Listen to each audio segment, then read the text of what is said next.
Voilà. Coucou tout le monde.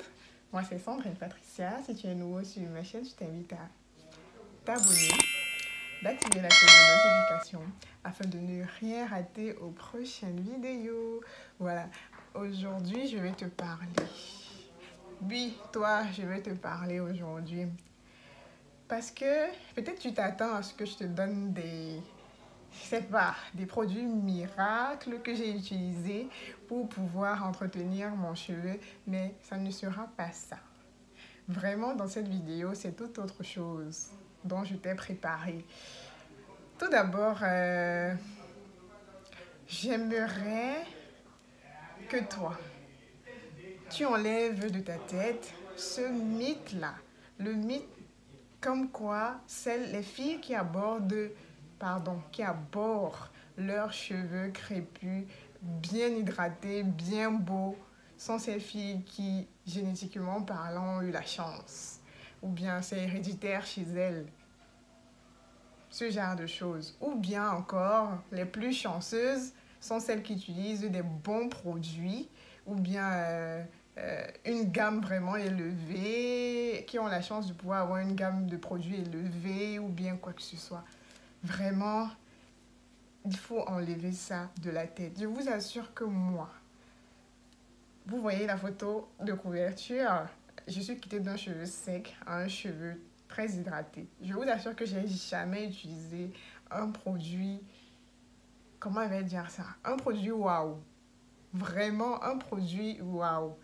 Je ne suis pas sûre avoir déjà utilisé un produit qui dépasse, je sais pas, acheter un shampoing qui dépasse même je sais pas, les 30 yuan, ou bien ce genre de choses. Je ne pense pas. Vraiment, je vous assure que, je sais même pas trop comment dire, mais il faut enlever de la tête que c'est un produit qui viendra rendre votre cheveu très beau. Vraiment, enlevez ça de la tête. C'est vraiment écœurant à chaque fois que tu puisses recevoir des messages des filles qui te demandent quel produit tu utilises. Tu leur fais comprendre que vraiment, tu n'utilises pas un produit phare. Tu essayes d'expliquer la méthode, les méthodes et tout ce qui va avec. Je vous assure que c'est un temps fou que je prends pour pouvoir vous l'expliquer. Mais après, quand tu lis sur le visage un sentiment de déception, vraiment quand je dis un sentiment de déception, c'est vraiment la déception parce qu'elle s'attendait à ce que tu lui donnes un produit, non d'un produit qu'elle va aller acheter, elle va aller appliquer et par magie, elle aura un cheveu défrisé. Mais c'est pas ça. C'est pas ça. Non seulement elle est déçue, mais elle se dit aussi, je me dis, dans un autre contexte, que tu ne veux pas partager avec elle le produit que toi tu utilises pour entretenir tes cheveux. Pourtant, c'est pas ça en fait. C'est pas ça. Ça fait de la même façon que toi tu es déçu. Vraiment, moi aussi je suis déçue. Que tu ne puisses pas prendre en compte ce que je suis en train de te dire, de te faire passer comme message. Parce que c'est difficile que de rencontrer des personnes qui te diront la vérité. Vraiment. Qui te diront vraiment, c'est pas le produit-ci qui va te faire quoi que ce soit. Mais une routine, des méthodes que tu dois mettre sur pied pour pouvoir avoir ce cheveu-là. Mais je vous assure que c'est ça. C'est un peu décevant quand une personne vient vers toi et qu'elle te dise vraiment j'ai des cheveux très secs et tout, que tu essayes de lui donner un peu une routine qu'elle pourra suivre et que par la fin, quand tu vas vers elle pour lui demander mais c'est comment, tu es à quel niveau, elle te dit ah non, pour le moment j'ai encore fait un tissage là, je compte faire mes soins à partir peut-être du mois prochain ou bien celui prochain parce que j'ai un mariage tel jour, je peux pas porter mes cheveux ceci. Wow, c'est... Je vous assure que c'est décevant. C'est grave décevant. Parce que c'est vrai, le cheveu crépus est un cheveu, je dirais complexé. Non, compliqué. Mais j'aime pas trop employer des mots péjoratifs vis-à-vis de notre cheveu. Vraiment, je n'aime pas les employer. Parce que ça donne à chaque fois que tu emploies un mot vraiment péjoratif, j'ai comme l'impression que je décourage les gens et tout ce qui va avec. Pourtant, c'est pas le but, quoi. C'est pas le but. Moi, j'adore le fait que mon cheveu soit compliqué, je vous assure, parce que c'est pas un cheveu comme tout le monde. Déjà, j'aime pas être comme tout le monde. J'aime pas, j'aime être différente. Je vous assure que j'adore la différence. J'aime faire mes choses d'une autre façon, pas comme tout le monde. Ce qui fait que savoir que mon cheveu est différent d'un autre cheveu, parce que quand tu expliques souvent à certaines personnes, des natifs crépus comme moi, comment tu prends soin de tes cheveux, tu diras, mais tout ça pour un cheveu, pourquoi se compliquer la vie autant, machin? Oui, tout ça pour un cheveu, tout ça pour mon cheveu, tout ça pour le cheveu avec lequel je suis née. Pourquoi pas pour le cheveu en fait? Parce que je ne comprends pas en fait, je le prends toujours bizarrement parce que je me dis qu'on dévalorise beaucoup notre cheveu à nous. On le dévalorise beaucoup contrairement à d'autres personnes. Si le cheveu de la race blanche ne demande pas particulièrement un entretien et que le nôtre en demande, mais soyons fiers. Moi, je suis fière de savoir qu'il faut tout ça pour que mon cheveu soit beau. Mais à elle, il ne faut pas tout ça. C'est ça qui fait la différence. C'est ça qui me permet d'être africaine. Qu'on ne nous mente pas. Tu as peur ou bien tu as honte de dire que voilà, je me lève le matin pour que mon cheveu soit beau, je fais ci, je fais ça. C'est ça qui fait ma particularité à moi. Si il n'y avait pas de cette différence-là, je serais comme tout le monde. Mais nous ne sommes pas comme tout le monde, qu'on le veuille ou pas. Déjà, d'entrée de jeu, qu'importe que tu portes une brésilienne ou que tu ne la portes pas, on te verra toujours comme une africaine. Je comprends pas en fait. Que j'aborde une indienne sur la tête, je vais beau passer devant un Français ou bien quelqu'un de la race blanche, ou bien, je serai toujours africaine. Il ne va jamais me considérer comme une indienne ou comme machin. Donc, à quoi bon?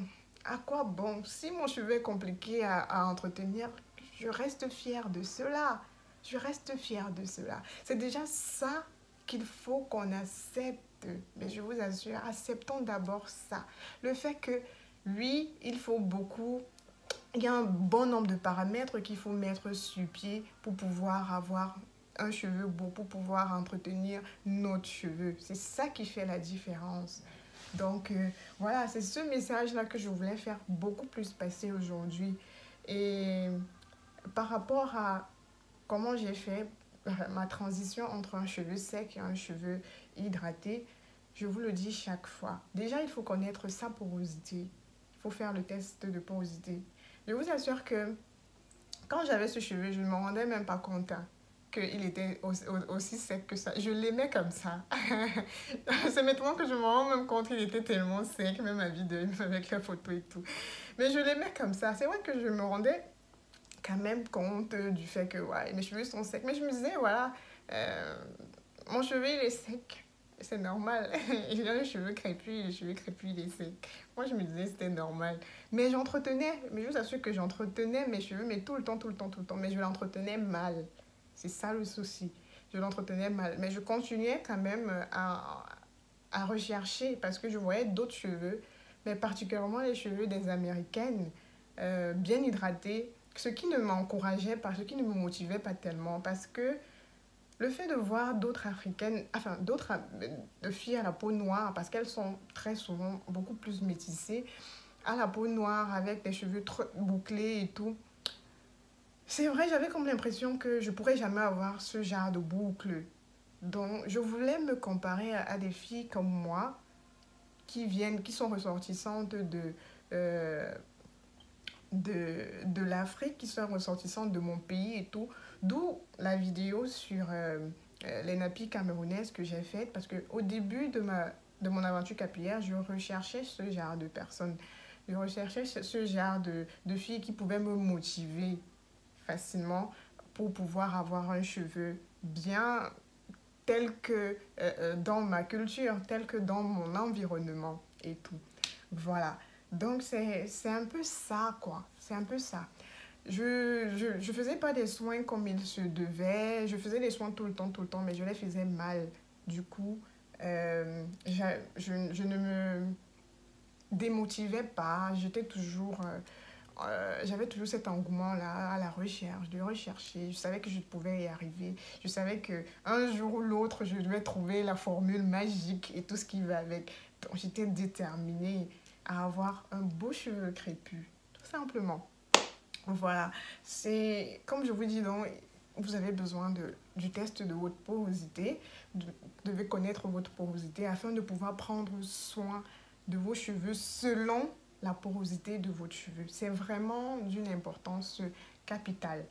Vraiment d'une importance capitale. Connaître sa porosité. Moi, ça m'a été vraiment très bénéfique, je vous assure. Après, ça est venu de comment hydrater son cheveu. L'hydratation ne dépend pas juste d'un produit. Le produit vient être complémentaire. Donc, pour celles qui demandent tout le temps, mais quel produit tu utilises, mais quel machin et tout ce qui va avec, je vous assure que j'ai beaucoup plus utilisé des produits que je trouvais dans ma cuisine que des produits achetés dans un supermarché ou bien quoi que ce soit. Donc, du coup, le produit, je ne vais pas vous dire que c'est important, mais c'est complémentaire. C'est complémentaire. Une bonne hydratation part du fait que tu sois, je sais pas, de la nutrition, enfin, une bonne hydratation, pardon, une bonne hydratation commence le jour de ton shampoing jusqu'au jour de ton prochain shampoing. C'est ça, une bonne hydratation d'un cheveu crépus. Pourquoi? Parce qu'il y a plusieurs étapes de l'hydratation. Il y a non seulement la nutrition, qui est ton jour de soin quand tu fais ton masque, c'est ça l'hydratation aussi, parce que tu nourris ton cheveu. Après ça, il va falloir que tu hydrates ton cheveu proprement dit, avec une crème hydratante et tout ça là pour maintenir ton cheveu tout au long de la semaine.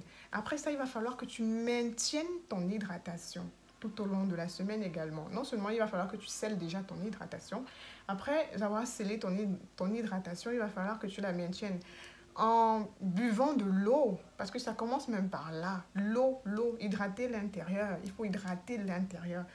C'est de l'intérieur que ton cheveu naît. C'est de l'intérieur que ton cheveu est produit, je vais dire ça comme ça. Donc, ton intérieur doit être hydraté. C'est pourquoi je vous demande de boire au moins 1,5 litre d'eau par jour.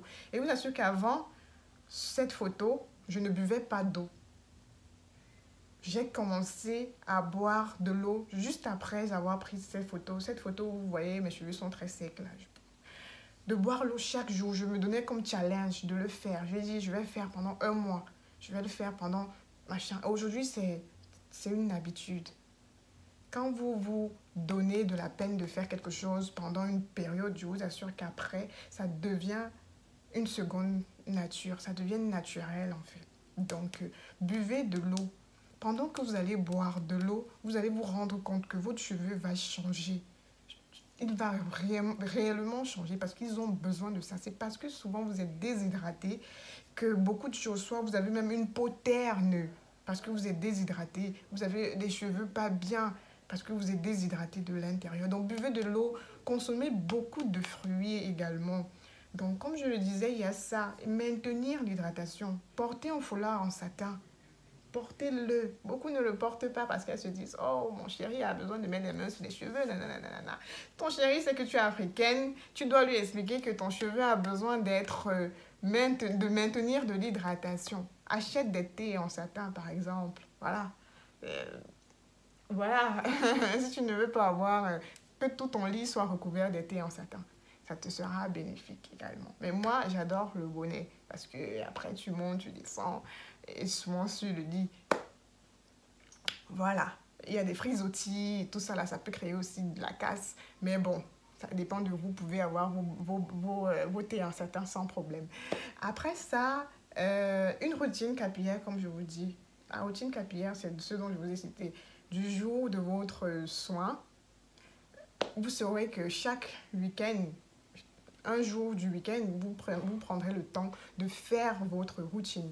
de prendre soin de votre cheveu. Ça, chaque week-end, chaque week-end. Moi, je me donne cette peine-là. De la même façon que beaucoup se donnent la peine d'aller à l'église chaque dimanche, prenez de la peine de prendre soin de vos cheveux chaque week-end. Choisissez un jour, qu'importe. Choisissez-le et définissez-le comme le jour de votre soin. Qu'on monte ou qu'on descende, c'est ce jour-là où vous ferez votre soin. C'est important. Après ça viennent les méthodes. Voilà, il faut faire les choses de la plus belle des manières.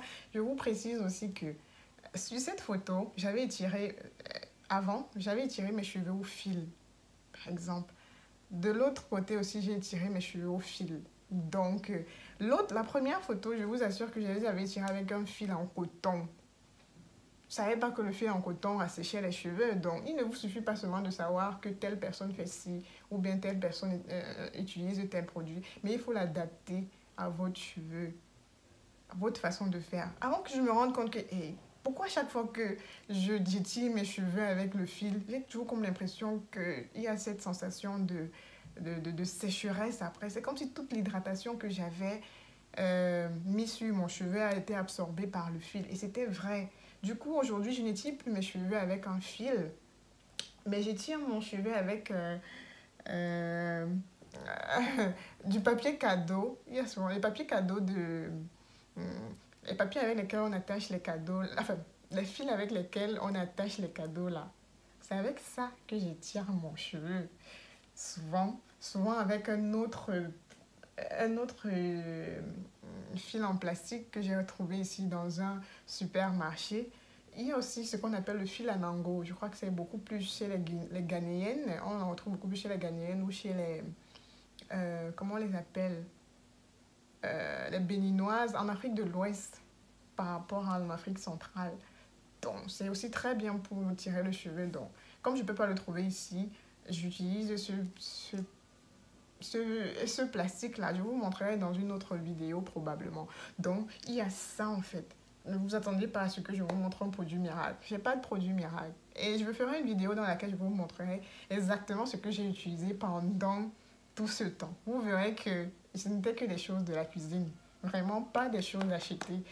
Quelques rares fois, mais beaucoup plus déjà d'abord des choses de la cuisine. Ce qui fait que quand je n'ai pas la possibilité d'aller acheter au marché, je pouvais utiliser les choses de la cuisine.